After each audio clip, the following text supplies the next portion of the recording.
محمد اللہ کے رسول ہمیشہ یہی عقیدہ رکھنا. وہابیہ دیابنا کے عقیدے کو مت فالو کرنا, شیعت رافضیت خروج کے عقیدے کو مت فالو کرنا. وہی عقیدہ جو مشائخ کرام کا ہے, سرکارن صدیق و عمر و عثمان و علی و حسنین کریمین و عبد الرحمن ابن عوف, جناب زبیر ابن عوام, جناب سرکار امیر معاویہ, دیگر مشائخ کرام کا. ٹھیک ہے, اپنے اسی عقیدے کو رکھنا. ایک جنگ ہوئی تھی جس کو جنگ خیبر کہتے ہیں. جنگ بولیں جنگ خیبر کہتے ہیں. اسی جنگ میں مرحب کو مولا علی نے مارا تھا. ٹھیک ہے نا بھائی, اسی جنگ میں مولا علی نے اپنی ایک تلوار سے مرحب کو مارا تھا. کبھی آؤں گا تو پھر علی کی بات کروں گا. علی کی تلوار بڑی دمدار تھی. ایک بات میں نے بیان کی تھی, بڑی دوڑی تھی. ایک شخص نے مولا علی سے پوچھا کہ یہ آپ کے کمر کے نیچے کیا لٹک رہی ہے؟ آپ فرماتے یہ میری تلوار ہے. کہا اس کا نام کیا ہے؟ کہا ذوالفقار ہے. کہا اس کا کام کیا ہے؟ کہا یہ پہاڑوں کے ٹکڑے ٹکڑے کر سکتی ہے. سبحان اللہ سبحان اللہ. جس کو یقین پڑے سبحان اللہ بولے, اور جس کو شک ہو اپنے شک کا علاج کروائے. کیا بات ہے. میں پوری کائنات کا ذمہ دار تھوڑی ہوں. اگر زحمت نہ ہو تو کوئی بول سکتا ہے نعرے حیدری. پھر سے بولیں اے مولا علی کی بات ہو رہی. ہاں باب العلم ہے. سبحان اللہ. ان سے کسی نے پوچھا, دیکھیں حضرت یہ بتائیں کہ اللہ کس سے راضی ہے؟ ایک درویش بیٹھے ہوئے ہیں, اس لیے میں صوفیہ کلام کوٹ کرتا ہوں. اللہ کس سے راضی ہے؟ علی فرماتے ہیں جو اللہ سے راضی ہے. کیا بات ہے. اللہ بڑی بات ہے. جو اللہ سے راضی ہے اللہ اس سے راضی ہے. کسی نے کہا کہ حضور نماز پڑھتا ہوں سکون نہیں ملتا. فرمایا اگر نماز پڑھنے سے سکون نہیں ملتا تو سکون سے نماز پڑھا کرو. کیا بات ہے. زندہ باد زندہ باد ہے. علی ہے علی. ایک صاحب نے کہا کہ اے مولا علی کیا دوست وہی ہے جو مصیبتوں میں کام آئے؟ کہا نہیں, دوست وہ نہیں ہے جو مصیبت میں کام آئے. بولے پھر؟ بولے دوست وہ ہے جو مصیبت نہ آنے دے. کیا بات ہے. پوچھا کسی نے کہ حضور یہ کیا ہے؟ بولے تلوار. کام کیا ہے؟ بولے پہاڑوں کے ٹکڑے ٹکڑے کر سکتی. کہا ذرا مجھے ادھر دینا. تو مولا علی نے اپنی تلوار جس کا نام تھا ذوالفقار, ہاتھوں اٹھا کے بولو کیا نام تھا؟ ماشاءاللہ ذوالفقار.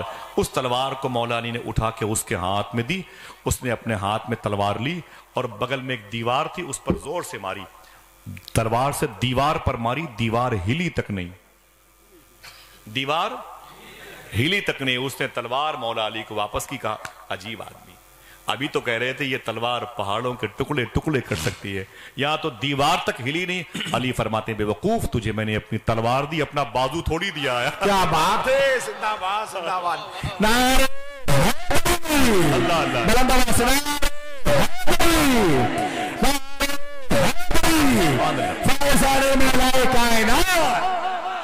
آپ کی جو مزار شریف ہے نجف اشرف میں, ابھی ابھی آیا ہوں. وہاں تقریباً 3 دن میں تھا, 2-3 دن تھا, مجھے یاد نہیں ہے, الحمدللہ یاد نہیں ہے میں نے کتنی مرتبہ ان کے روزے پر حاضری دی. ادھر سیدنا شیخ کے روزے پر. یہ نعت کی برکتیں ہیں. وجہ کیا ہے مجھے نہیں معلوم ہے, غوث پاک کرم ہے, لیکن ایک اللہ کی طرف سے ایک کرم ہے کہ میں علماء کرام کی دل سے تعظیم کرتا ہوں, اور بالخصوص ان کی تعظیم تو اتنی نہیں کرتا جتنی محبت میرے دل میں طلباء کرام کی. الحمدللہ رب العالمین. میرے دل میں مدرسے کے طلباء کی بڑی محبت ہے, اس کے بعد ان کے اساتذہ سے. ممبر کے علماء کرام کو میں قدر کی نگاہ سے دیکھتا ہوں, ان کی جوتیوں کو چومنا چاہتا ہوں.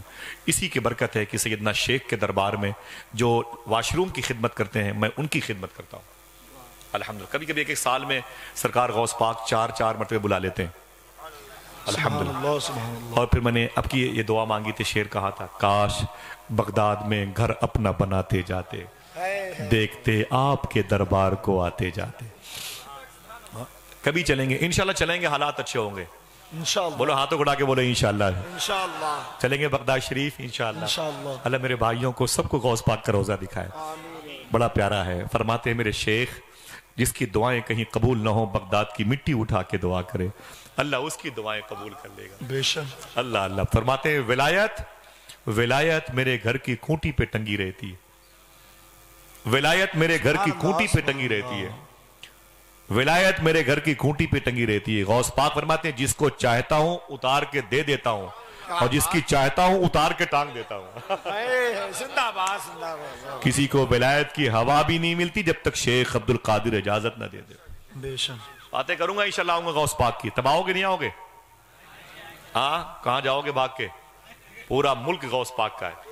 بے شک. میرا امام گدا تیری چڑیاں ہیں تیرا دانا پانی، تیرا میلہ تیری محفل ہے یا غوث.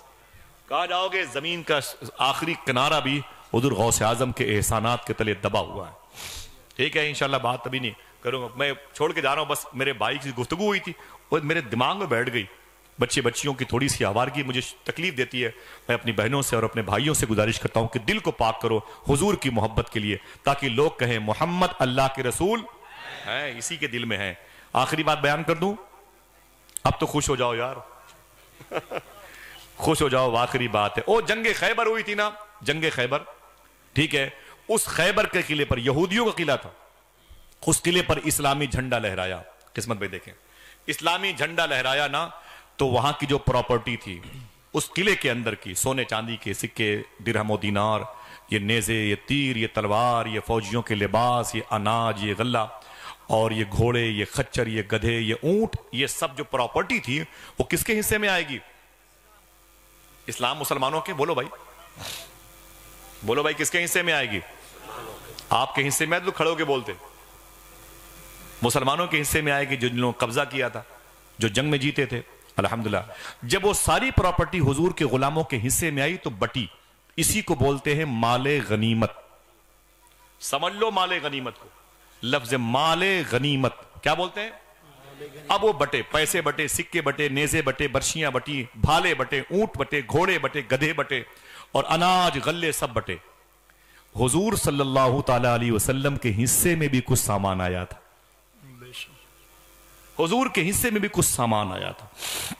میرے آقا صلی اللہ تعالی علیہ وسلم کے حصے میں جب کچھ سامان آیا، سنبھلنا اور بالکل خاموش ہے نا. جیسے حضور کی بارگاہ میں معلوم ہے کیا آیا تھا، بتا دوں، سونے چاندی کے سکوں اور نیزوں کے علاوہ حضور کی بارگاہ میں ایک مبارک گدھا بھی آیا تھا. گدھے کی سواری بڑی اچھی ہوتی تھی، مضبوط. حضور کے حصے میں ایک مبارک گدھا بھی آیا تھا. ٹھیک ہے، جیسے صحابہ نے کہا حضور اسے قبول فرما لیں، یہ مال غنیمت کا ہے، آپ کا حصے کا ہے، اور آپ اسے قبول فرما لیں، یہ چیزیں آپ کے حصے میں آئی ہیں، اور یہ گدھا بھی آپ کی غلامی میں ہے.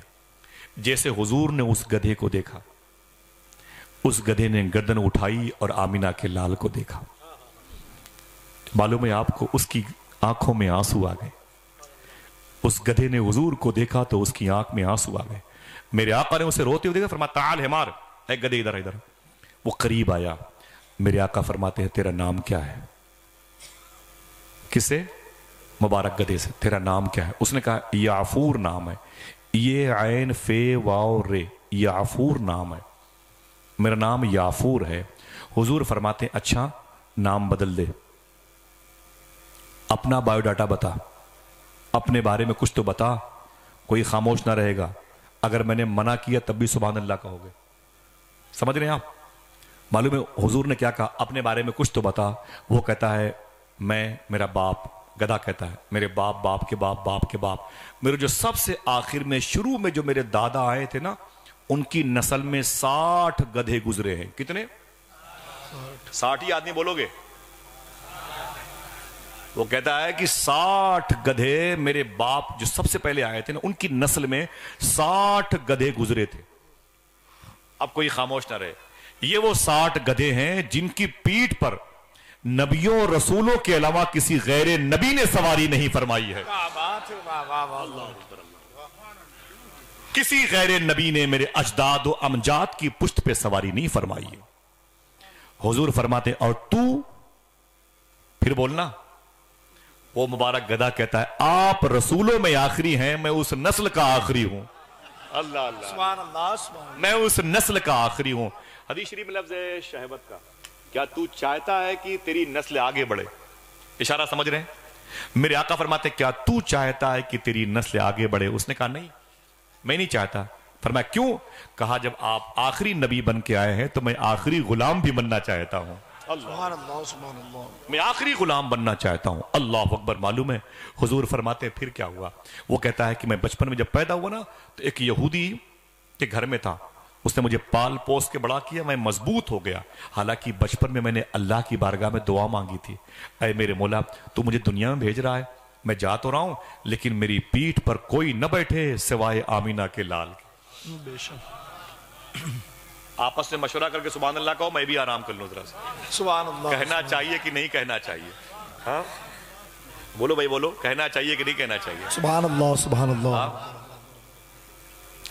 وہ کہتا ہے کہ حضور میں نے اللہ کی بارگاہ میں دعا مانگی تھی، میرے مولا مجھے زمین پر بھیجنا نا تو میری پیٹھ پر آمینہ کے لال کے علاوہ کوئی نہ بیٹھے. کس نے کہا؟ گدھے نے کہا.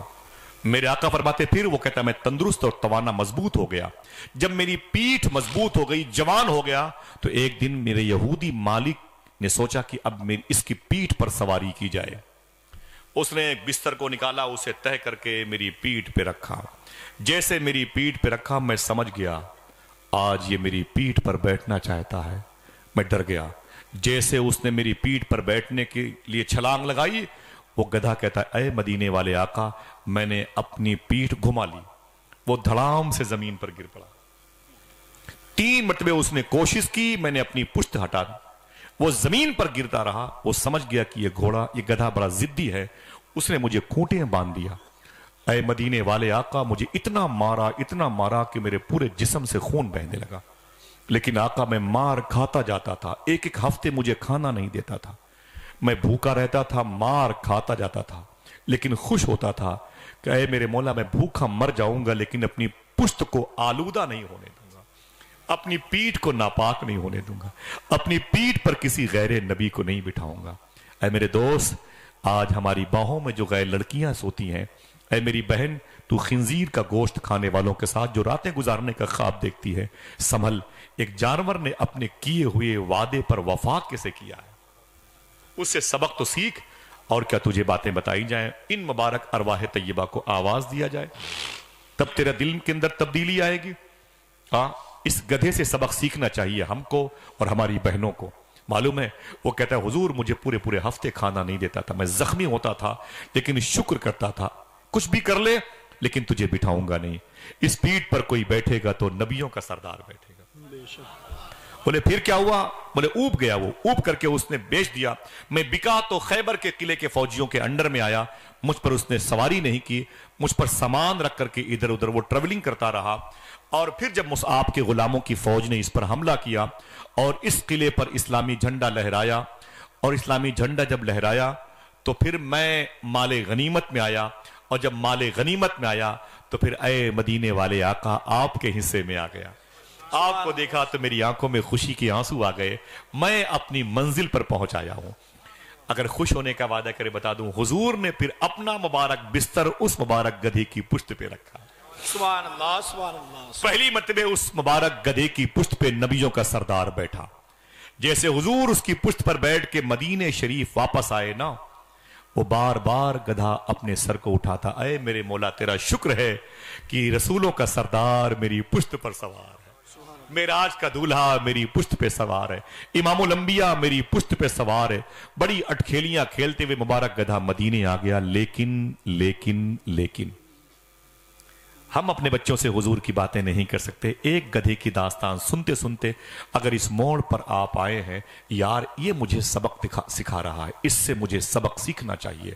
معلوم ہے حضور صلی اللہ علیہ وسلم اپنی مبارک زندگی میں، حیات مبارکہ میں، جب کبھی مدینہ شریف میں کسی کو حضور کو بلانا ہوتا تو اسی مبارک گدھے کو حضور بلاتے تھے. آخری جملے سنیے گا. اسی مبارک گدھے کو حضور بلاتے تھے اور کیا کہتے تھے؟ اے فلاں سن، جا مدینے میں میرا ایک غلام ہے، مثال کے طور پر اس کا نام ہے ابو طلحہ، اسے بلا کے لا. دیکھیں حضور اس گدھے سے فرماتے جا ابو طلحہ کو بلا کے لا. میں نعرے وغیرہ کا لگانے قائل نہیں ہوں، لیکن اگر دل کہے تو کوئی ایک شخص لگائے نعرہ. جملہ سنیں آپ. میرے آقا فرماتے اے فلاں سن، جا مدینے میں ابو طلحہ نام کے میرے غلام کو بلا کے لا. سنیں آپ، حضور ابو طلحہ کا نام لیتے، لیکن اس نام کے کئی صحابہ مدینے میں ہوتے، اس نام کے کئی صحابہ مدینے میں ہوتے، لیکن یہ مبارک گدھا اسی ابو طلحہ کے گھر کے دروازے پہ جاتا جس ابو طلحہ کو مدینے والے آقا بلانا چاہتے تھے. کیا بات ہے. زندہ باد زندہ باد زندہ باد. اللہ اکبر اللہ اکبر. ہاتھوں کو اڑا کے جواب دے ماشاءاللہ. سبحان اللہ. سبحان سیدنا شیخ کرم فرمائے. سبحان اللہ.